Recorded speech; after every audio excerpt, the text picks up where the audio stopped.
Assalamualaikum warahmatullahi wabarakatuh. Perkenalkan, nama saya Safira Elviana dengan NIM 180510600129.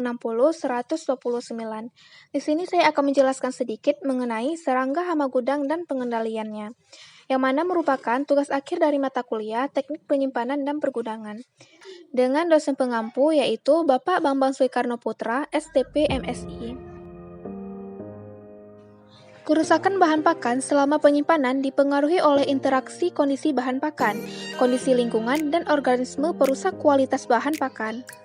Serangga dan kutu mempunyai kontribusi yang besar terhadap kerusakan bahan pakan, baik kerusakan fisik maupun kehilangan kandungan zat makanan akibat aktivitasnya.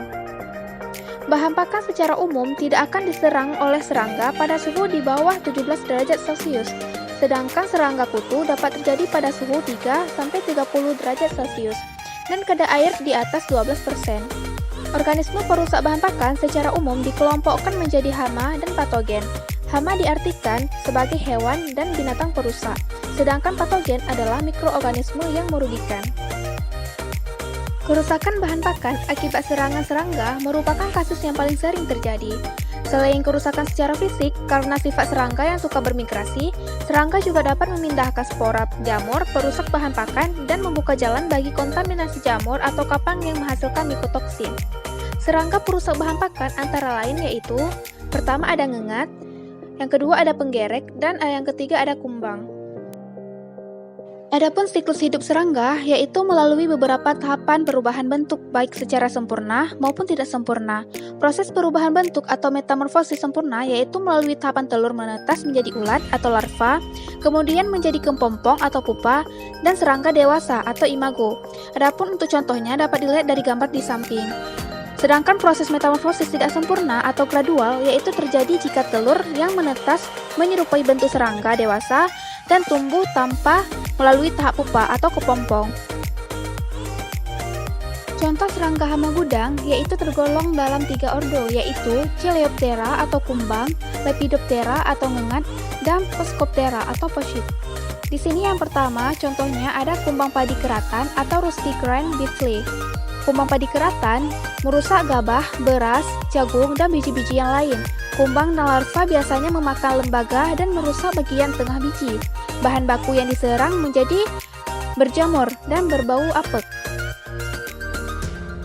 Yang kedua, ada kumbang tepung merah.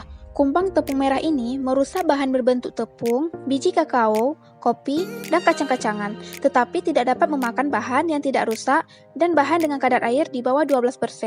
Gejala kerusakan yang ditimbulkan yaitu tepung menjadi apek, kotor, dan mengumpal.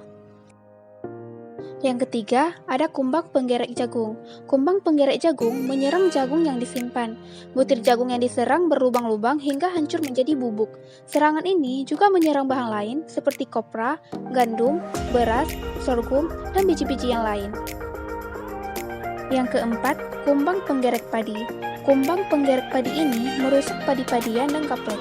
Gejala serangan ditanda dengan berlubangnya bahan baku dan adanya sisa gesekan berupa dedak halus.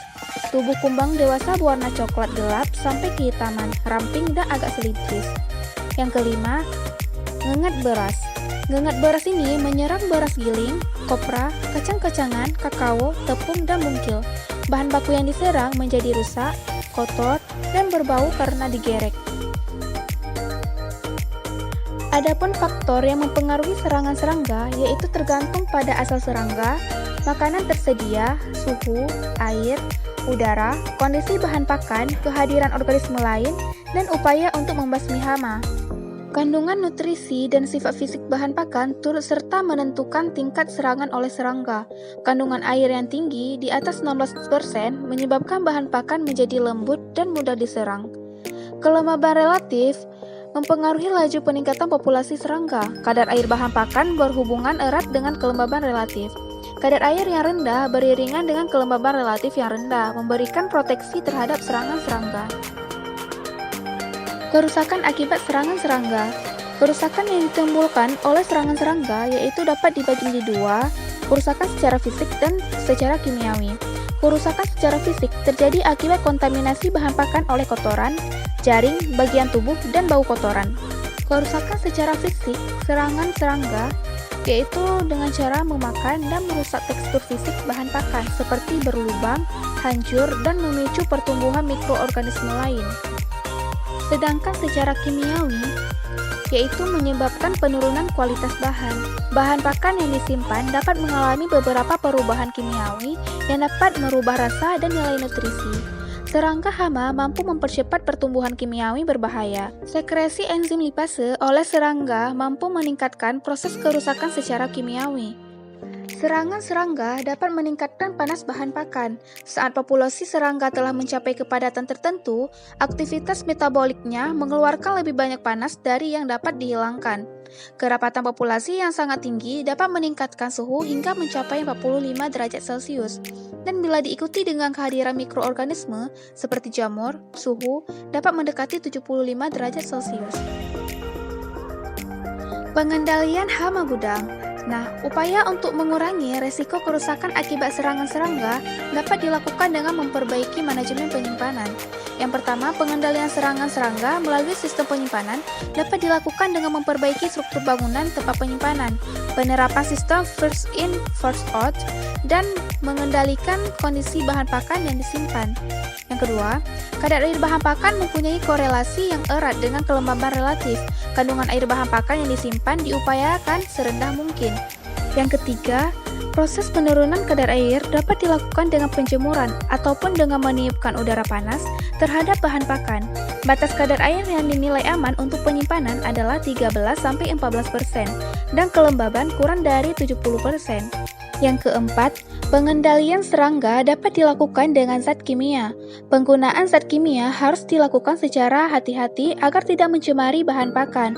Fumigan dan insektisida merupakan zat kimia yang dapat digunakan dalam pengendalian hama gudang yang telah menyerang bahan pakan. Yang terakhir, penyemprotan insektisida merupakan tindakan yang biasa dilakukan pada kemasan yang telah difumigasi dan akan meninggalkan residu yang dapat membunuh serangga. Sekian paparan dari saya, semoga bisa bermanfaat. Mohon maaf atas kesilapan dan kesalahan. Saya akhiri, Assalamualaikum warahmatullahi wabarakatuh.